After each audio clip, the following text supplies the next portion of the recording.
आज हामी सिक्दैछौँ hello eye makeup, जुन चाहिँ सबैजनालाई मनपर्छ। त्यसको लागि चाहिँ मैले यो 3टा ब्रस लिन्छु। यस्तो टाइपको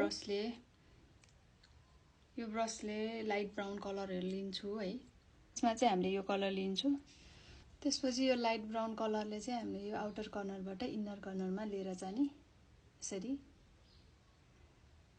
दुवै आइजमा सेम गर्ने, सेम कलरले एउटै ब्रसले गर्दाखेरि चाहिँ यो छिटो पनि हुन्छ, सजिलो पनि हुन्छ। यतिको भइसकेपछि चाहिँ हामी अर्को अलिकति यो भन्दा डार्क कलर लिने।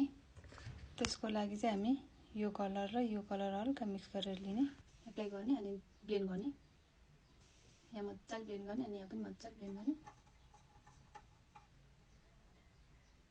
लिने अर्को ब्रसले चाहिँ यो लाइट हातले चाहिँ यसरी ब्लेन्ड गर्ने, यो माथि माथि लाइनिङहरू नदेखियोस् भनेर।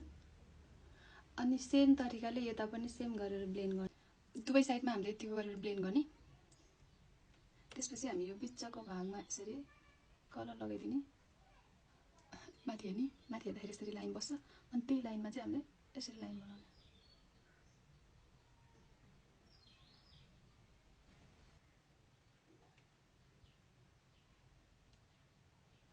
अनि यहाँ चाहिँ यसरी हातले ब्लेन्ड गर्ने।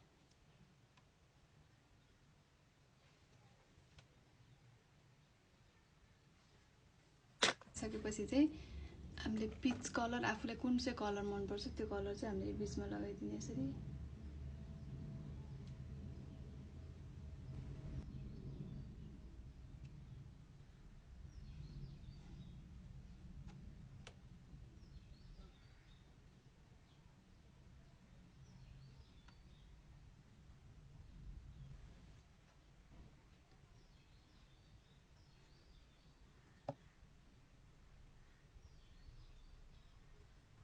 यसरी मिलाउने, हल्का यो लाइनमा चाहिँ यसरी ब्लेन्ड गर्दै लिएर जाने। ग्लिटर लाइनर छ भने चाहिँ ग्लिटर लाइनरले हामीले यो लिँदाखेरि पनि एकदम टुप्पामा यसरी अलिकति मात्र लिने अनि हाम्रो यो लाइनिङमा यसरी लगाइदिने।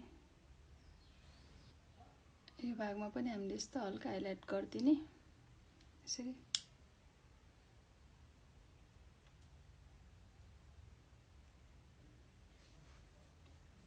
यो चाहिँ मेरो फाइनल लुक हो आजको। हजुरहरूलाई कस्तो लाग्यो प्लिज कमेन्ट गर्न नबिर्सिनु होला। हजुरहरूलाई नयाँ नयाँ मेकअप लुकहरू सिक्न मन छ भने चाहिँ प्लिज कमेन्ट गर्न नबिर्सिनु होला अनि फलो गर्न नबिर्सिनु होला। Thank you so much, by by.